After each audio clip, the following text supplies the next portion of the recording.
Hari ini Intan mau membahas dua penyair besar di dinasti Tang yang terkenal di seluruh dunia. Dunia ya guys ya, bukan cuma di Tiongkok doang. Mereka ini berteman, tapi kehidupan mereka itu sangat bertolak belakang. Meski karyanya sama-sama mendunia. Siapa mereka? Mereka adalah Li Pai dan Wu Fu. Sekian nih, nama aku Intan. Selamat datang di channel aku, Dynasty. Seperti biasa, sebelum memulai video ini, Intan mau membaca request dari Saweria yang masuk. Request kali ini dari Miss L. Loh, ini yang kemarin request izin gue ya. Hai sis, semangat terus ya Cek Intan. Makasih. Buat teman-teman yang mau mendukung channel ini supaya channel ini bisa lebih baik lagi, teman-teman bisa mendukung channel ini via Saweria yang linknya Intan taruh di deskripsi.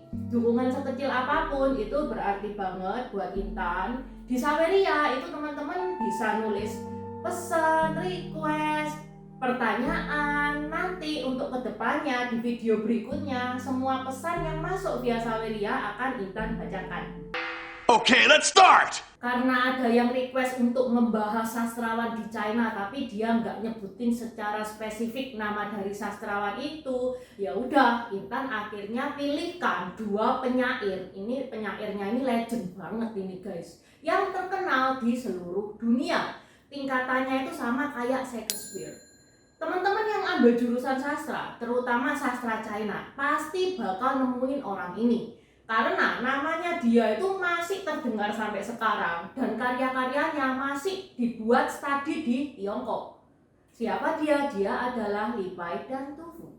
Tadi Intan bilang di awal kalau Li Pai dan Tu Fu itu sama-sama penyair terkenal, tapi kehidupan mereka bertolak belakang.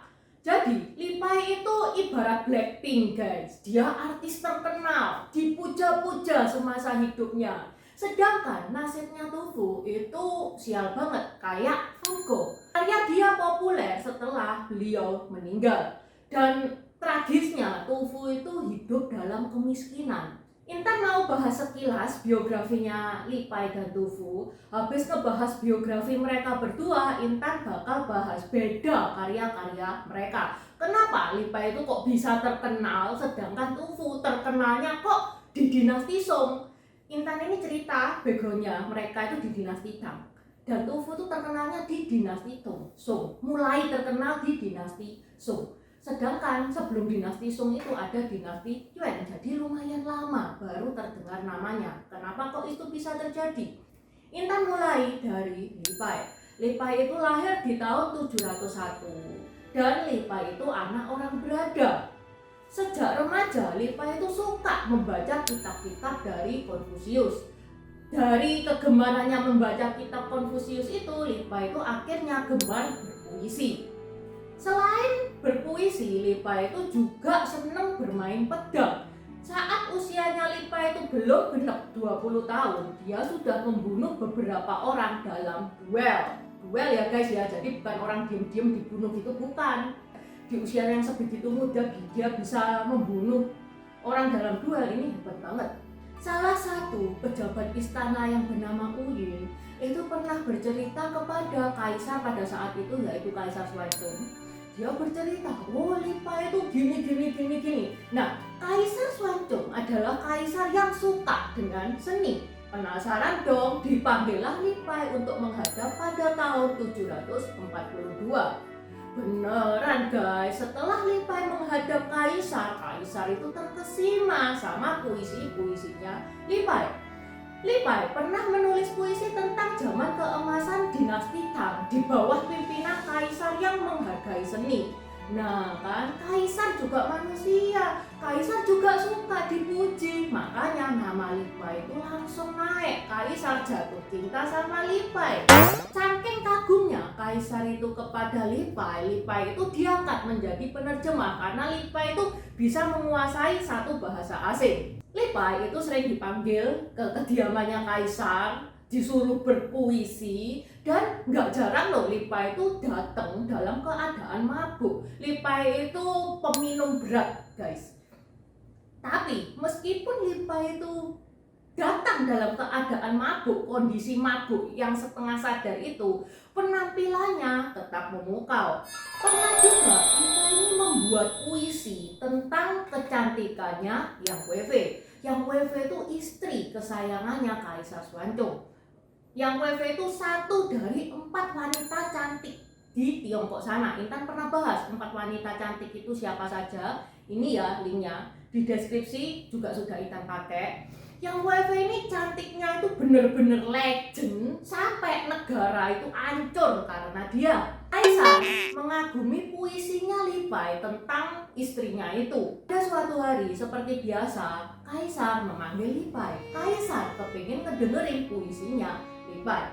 Li Bai datang dalam keadaan mabuk, itu juga hal yang biasa. Masalahnya sepatunya Li Bai saat itu berlumpur, sedangkan Li Bai yang mabuk berat kayak gini suruh ngebersihin sepatu, ya nggak bisa dong. Akhirnya Kasim Kau disuruh untuk membersihkan sepatunya Li Bai.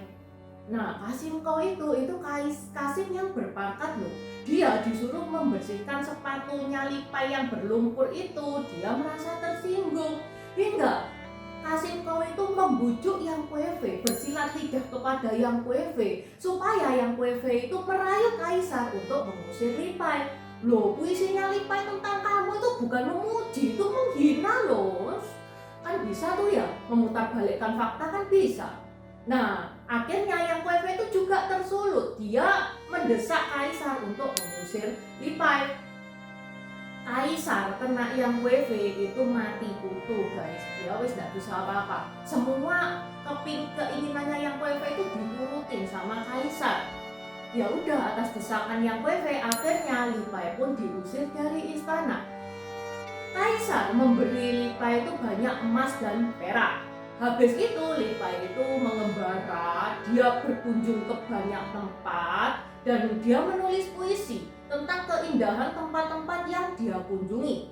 Juga dia menulis puisi tentang teman-teman yang dia temui dalam perjalanan dan mungkin gak akan ketemu lagi. Zaman dulu kan gak ada HP. Pada tahun 744, Li Bai bertemu dengan Tu Fu. Part ini Intan skip dulu, nanti Intan bahas di partnya Tu Fu ya guys ya. Kemudian Li Bai itu menjadi penasehatnya Pangeran Yong. Lah kok sialnya Pangeran Yong ini terlibat dalam pemberontakan Anlusan. Pemberontakan Anlusan itu pemberontakan yang menggoyahkan dinasti Tang. Intan pernah bahas di videonya dinasti Tang. Kalau teman-teman mau tahu detailnya, linknya ada di atas. Di deskripsi juga sudah Intan taruh. Karena Pangeran Yong terlibat dalam pemberontakan Anlusan, otomatis Li Bai sebagai bawahannya, dia juga dijatuhi hukuman oleh Kaisar, dipenjara dan dieksekusi mati. Jenderal Bo Jieyi, dia adalah salah satu jenderal yang pernah ditolong oleh Li Bai. Nyawanya pernah diselamatkan oleh Li Bai. Jenderal Bo Jieyi menolong dia dengan rela menukarkan pangkatnya. Jadi zaman dulu tuh beda kayak zaman sekarang guys. Kalau misalkan ditolong, orang yang ditolong itu kalau zaman dulu nih ya, dia berusaha mengembalikan jasa orang yang nolong dia. Nggak kayak zaman sekarang. Kalau zaman sekarang lagi nggak ada duit, diutangin, kita berbaik hati ngutangin, tapi waktu kita nagih bayar malah marah-marah. Gara-gara Jenderal Bo Jieyi ini akhirnya Li Bai pun selamat dari eksekusi mati. Pada tahun 762, Kaisar Taizong itu mau ngasih pangkat ke Li Bai. Begitu surat perintah itu sampai ke tempatnya Li Bai, ternyata Li Bai sudah meninggal. Li Bai meninggal di usia yang ke-61. Padahal lumayan guys, pangkat yang dikasih Kaisar Taizong itu komandan loh. Itu tadi tentang Li Bai, sekarang tentang temannya yaitu Tu Fu. Tidak seperti Li Bai, Tu Fu lahir dalam keluarga yang sangat sederhana. Meskipun sempat mengenyam pendidikan, ya pendidikannya yang standar banget, yang basic banget. Tapi seperti Li Bai, Tu Fu juga suka membaca kitab-kitab Konfusius. Dan ini juga yang membuat Tu Fu menjadi gemar berpuisi. Di usia remaja, Tu Fu itu sudah membuat puisi yang memukau, tapi sayang puisinya itu hilang. Pada tahun 735, Tufu itu ikut ujian istana. Ujian istana itu Intan pernah bahas ya sebelumnya. Ini nih linknya, di deskripsi juga sudah Intan taruh. Ujian istana itu ujian untuk menjadi pejabat negara. Kalau bisa lolos, tentu saja duitnya banyak dong. Tapi kemungkinan untuk lolos ujian istana tidak lebih dari 1%. Sayangnya Tufu gagal. Pada tahun 744, Tufu bertemu dengan Lipai. Mereka berbagi kamar, melakukan hal-hal bersama seperti traveling bersama, berburu bersama, minum-minum bersama, dan berpuisi bersama. Hingga akhirnya mereka menjalin persahabatan. Tufu itu sangat menghargai persahabatannya dengan Lipai. Dia menulis puluhan saja untuk Lipai. Tapi Lipai membalas dengan satu saja untuk Tufu. Ya soalnya saat itu posisinya Lipai itu dia sudah jadi artis guys. Kan tadi Intan bilang kalau Lipai bertemu Tufu itu kan setelah dia itu diusir oleh kaisar. Otomatis namanya Lipai itu sudah dikenal oleh orang-orang. Dia sudah artis terkenal. Sedangkan Tufu itu siapa? Makanya Lipai itu agak memandang sebelah mata sama Tufu. Jadi Lipai cuman membalas satu sajanya Tufu doang ya. Itu pun mungkin gara-gara sungkan mungkin ya. Sudah dikirimin puluhan saja masa nggak dibales. Pada tahun 752 Tufu menikah. Dari hasil pernikahannya dikaruniai 5 anak. 3 cowok, 2 cewek. 1 anak cowok itu meninggal karena kelaparan. Kalau sudah meninggalnya karena kelaparan berarti ekonominya bukan sederhana lagi guys, tapi miskin. Apalagi setelah pemberontakan Andusan, Tufu itu mengembara dan dia melihat banyak korban perang, banyak orang menangis, banyak orang menderita. Dan ini membuat Tufu menuliskan puisi-puisi tentang penderitaan mereka. Dan puisi-puisi yang ditulis oleh Tufu itu nantinya akan menjadi megakarya. Pada tahun 757, Tufu berhasil bekerja di pemerintahan. Nah, lumayan tidak kelaparan lagi. Lah kok sialnya, Tufu ini orangnya ceplas-ceplos kalau ngomong. Nggak dipikir dulu, langsung keluar deh mulutnya. Pedesnya itu kayak pedesnya netizen Indonesia. Dia memprotes pemecatan temannya Fang Kuang. Ya karena dia diprotes, dia dipecat juga. Tapi di akhir tahun 757, Tufu bekerja lagi di pemerintahan. Ini juga Tufu bikin ulah lagi. Dia mengkritik pemerintahan dan ini membuat orang-orang istana itu tersinggung. Ya udah, akhirnya dia dipecat lagi. Karena tidak ada pekerjaan, ya udah tahun 759 kelaparan melanda, Tufu kelaparan lagi. Dari kondisinya yang kelaparan itu, Tufu itu berhasil menulis 60 puisi. Gak lama kemudian Tufu meninggal dunia karena diabetes dan TBC. Tufu meninggal di usianya yang ke-58. Oke, sekarang kita mau membahas perbedaan karya Tufu sama Lipai. Tufu karyanya itu lebih ke arah kritik, isu-isu sosial. Makanya di zamannya itu dia tidak dikenal. Kaisar mana yang suka dikritik? Kebalikannya, Lipai itu karyanya mengagung-agungkan dinasti Tang, mengagung-agungkan tempat yang dia lihat, yang dia kunjungi. Sehingga namanya Lipai itu cepat naik. Untuk struktur puisi Lipai dan Tufu, Lipai ini struktur puisinya itu lebih bebas, lebih suka-sukanya Lipai gitulah ya. Ya gimana lagi, soalnya Lipai itu nulis puisi itu dia dalam keadaan mabuk, kebanyakan. Nah, kalau orang dalam keadaan mabuk dikasih rumus ya mana berguna.